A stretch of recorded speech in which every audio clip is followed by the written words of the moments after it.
যার কারণে গোটা দেশের রাজনীতিতে তোলপাড় সেই নারীর পরিচয় জানলে আপনিও অবাক হবেন। এছাড়া সম্প্রতি গুম নিয়ে আওয়ামী রাজনীতির সাথে জড়িত সেনাবাহিনীর এক কর্মকর্তার হৃদয় বিদারক বর্ণনা শুনলে আপনি চোখের পানি ধরে রাখতে পারবেন না। তাই পুরো ভিডিওটা মনোযোগ দিয়ে দেখার অনুরোধ রইল।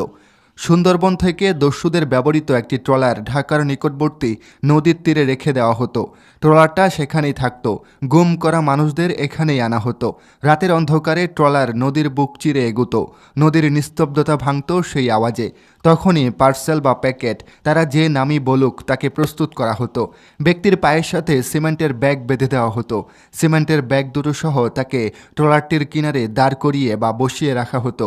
অফিসাররা নির্দেশ দিতেন অথবা নিজেরাই কাজ করতেন। নলের সামনে বালিশ দিয়ে মাথায় 1 বা 2 রাউন্ড গুলি। ঠিক এর কয়েক সেকেন্ডের মধ্যেই কেউ ধারালো ছুরি দিয়ে পেটটা কেটে চিরে দিত। তারপর পায়ের সাথে বেঁধে রাখা সিমেন্টের ব্যাগ নিয়ে তাকে পানিতে ছেড়ে দেওয়া হতো। মাথায় গুলি, পেট কাটা, পায়ে বাঁধা সিমেন্টের ব্যাগ। এভাবেই নিঃশব্দে আওয়ামী বিরোধী হতভাগা মানুষটা নদীর গভীরে হারিয়ে যেত। ব্যাস, মিশন শেষ। এভাবেই গুমের এক একটা সাবজেক্ট শেষ করতেন খুনি জিয়াউল আহসান এবং তার ফোর্স। এটা একটা সংস্কৃতি ছিল। জিয়াউল একাই হাতে মেরেছেন হাজার খানেক, কিন্তু পুরো প্রক্রিয়াতে ছিল চাকরি করা আরও অনেকেই। এরা কি শুধুই চাকরির জন্য এগুলো করেছে? এটা কি ডিফেন্স অফিসারদের কাজ ছিল? গুমের শেষ পরিণতির এমন নৃশংস কাহিনী আপনার মনটাকে হয়তো নাড়া দিয়েছে। রক্তখেকু হাসিনা এবং তার বাহিনী কতটাই না উন্মাদ ছিল। তবে সব কিছুর একটা শেষ আছে। সেই শেষটা যেন হতে যাচ্ছে একটা রহস্যময় নারীর হাত ধরে, যেই নারী গুমের সাথে জড়িত অফিসারদের আতঙ্কের নাম। চলুন এই রহস্যময় নারীসহ আরও বিস্তারিত ঘটনা জেনে আসি। গুম কমিশনের সদস্য ডক্টর নাবিলা ইদ্রিস যা করেছেন বা যা করছেন সেটা এক কথায় দুর্দান্ত। RAB, police, DB, NSI, military, judiciary, রাষ্ট্রের এমন কোনো পাওয়ারফুল দপ্তর নেই যাদের বিরুদ্ধে তিনি গুম হওয়া ভিকটিমদের বয়ান ও প্রমাণসহ অভিযোগ হাজির করেন নাই। সবশেষ ডিজিএফআইয়ের সাবেক 5 মহাপরিচালক সহ পাওয়ারফুল বেশ কয়েকজন আর্মি অফিসারদের বিরুদ্ধে আন্তর্জাতিক অপরাধ ট্রাইব্যুনাল যে গ্রেফতারি পরোয়ানা জারি করেছে তার পেছনের মাস্টারমাইন্ড এই নারী। নাবিলা ইদ্রিস প্রথম আলোচনায় আসেন ডিজিএফআইয়ের তৈরি আয়নাঘর পরিদর্শনের দিন। সেদিন ডক্টর মোহাম্মদ ইউনুস এবং তার প্রেস সচিব নিজে নাবিলার চমৎকার কাজের বহুশী প্রশংসা করেছিলেন। প্রেস সচিব শফিকুল আলম লিখেছিলেন, নাবিলা ইদ্রিস একজন বিশাল সাহসী নারী। তার কারণেই গুম নিয়ে এত বড় রহস্য উন্মোচিত হয়েছে। নাবিলার উন্মোচন করা বেশ কয়েকটি গুমের ঘটনা নিজের সামনে এনেছেন তিনি। নির্যাতিত ব্যক্তিদের সাথে সেখানে থাকা অফিসারদের ট্রমার ব্যাপারটিও সামনে এনে লিখেছেন, আমরা প্রতিনিয়ত ভিকটিমদের থেকে গোপন ডিটেনশন সেলে ভয়াবহ নির্যাতনের ঘটনা শুনি। এসব নির্যাতন প্রায়ই এতটা নিষ্ঠুর হয় যে তাদের শরীর ও মনে ক্ষত তৈরি করে। কিন্তু মাঝে মাঝে কিছু ভিকটিম এমন ঘটনার বর্ণনা দেন যেখানে আচমকা এক ধরনের অস্বাভাবিক মানবতার ঝলক দেখা যায়। কখনো কোনো প্রহরী থেকে, কখনো কোনো অফিসার থেকে ভুক্তভোগীরা এসব মুহূর্ত ভোলেন না। নাবিলা বলেন, একজন তরুণ ছাত্র যিনি টর্চারের চুটে আজ স্থায়ীভাবে অসুস্থ আমাকে বলেছিলেন যে টর্চারিং অফিসার মারতে মারতে দুটো লাঠি ভেঙে ফেলে, পরবর্তীতে তৃতীয়টি দিয়ে টর্চার চালিয়ে যায়। নির্যাতন এতটাই নৃশংস ছিল যে সেই ঘরে থাকা 2 নারী অফিসার কান্নায় ভেঙে পড়ে ঘর থেকে চলে যান। যদিও তিনি অর্ধচেতন ছিলেন, সেই দুজনের কান্নার দৃশ্যটি তবু তার মনে গেঁথে আছে। আরেকজন বন্দী আমাকে বলেছিলেন, এক রাতে তিনি তাহাজ্জুদ পড়ছিলেন। তার সুরেলা তেলাওয়াত শুনে এক প্রহরী খুব কাঁদতে থাকে। অতঃপর ক্ষমা চাইতে চাইতে বলে, আমি জানি আপনারা নির্দোষ, কিন্তু আমি কিছুই করতে পারছি না।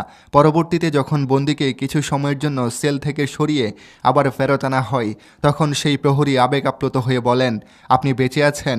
আমি ভেবেছি আপনাকে মেরে ফেলতে নিয়ে গেছে, তাই আমি বাড়ি ফিরে নামাজে দাঁড়িয়ে আপনার জন্য কান্না করেছি। একজন অফিসারকে বলা হয়েছিল তার দায়িত্বপূর্ণ এলাকার অ্যাক্টিভ রাজনীতিবিদ কর্মীদের তালিকা তৈরি করার জন্য। পরে যখন তিনি জানতে পারলেন সেই তালিকার প্রতিটি মানুষকে শহীদ করা হবে, তখন তিনি প্রচণ্ড মানসিক ও শারীরিকভাবে ভেঙে পড়েন।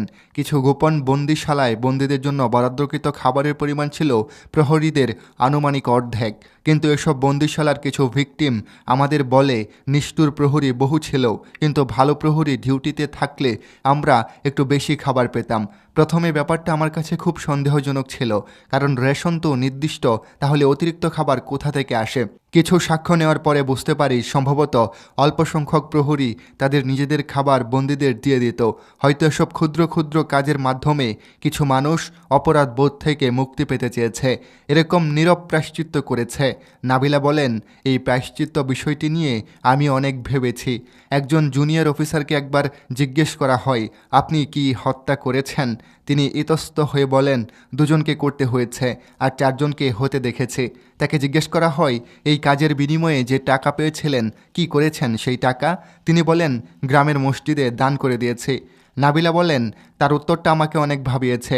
প্রায়শ্চিত্ত করতে হলে এভাবে হবে না, কারণ এটা বান্দার হক। তাই ভিকটিমরা ক্ষমা না করলে সারা জীবন নামাজ পড়লেও কাজ হবে না। নাবিলা বলেন, প্রায়শ্চিত্ত যদি করতেই হয় তাহলে এসব কাজের সাথে জড়িতদের নাম বলেন, তাদের বিচারের আওতায় আনতে গুম কমিশনের সহযোগিতার কথাও বলেন নাবিলা আরেকটা বড় কাজ করেছেন। কোন দলের কোন সংগঠনের কতজন গুমের শিকার হয়েছেন তাদের তালিকা তুলে ধরেছেন, যেখানে দেখা গেছে ছাত্রদল, যুবদল, উলামা দল, তাঁতি দল, মৎস্যজীবী দল, মহিলা দল এবং জাতীয়তাবাদী দল সব মিলিয়ে গুমের পরিমাণ মাত্র 37%। আর একটি মাত্র ছাত্র সংগঠন ছাত্র শিবির থেকেই গুমের পরিমাণ 31%। জামায়াত সহ ধরলে যা বিএনপির থেকেও বেশি।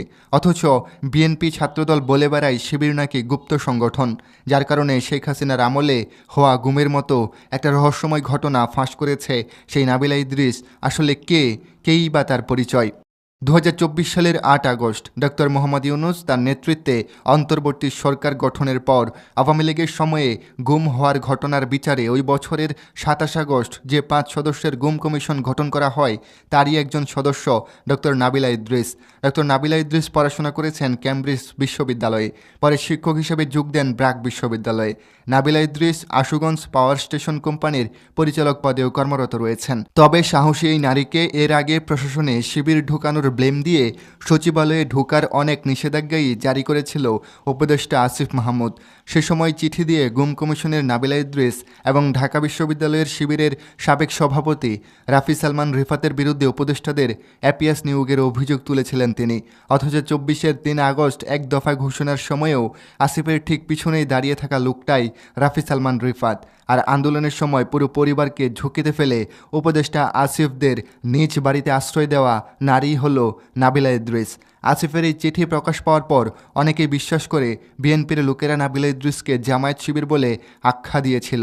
অথচ আজ সেই নাবিলার সাহসী কাজের জন্যই তারা প্রশংসা করতে বাধ্য হচ্ছে। নাবিলারা এভাবেই নিজেদের প্রমাণ করে, জামায়াত শিবিররা এভাবেই কাজ করে, কাজের মাধ্যমে নিজেদের তুলে ধরে। প্রিয় দর্শক, নাবিলা ইদ্রিসকে নিয়ে আপনার কি মতামত তা অবশ্যই কমেন্ট করে জানাবেন। আর আপনি যদি চ্যানেলে নতুন দর্শক হয়ে থাকেন তাহলে চ্যানেলটা সাবস্ক্রাইব করে আমাদের পাশেই থাকবেন। দেখা হবে নতুন কোনো ভিডিওতে। ধন্যবাদ সবাইকে।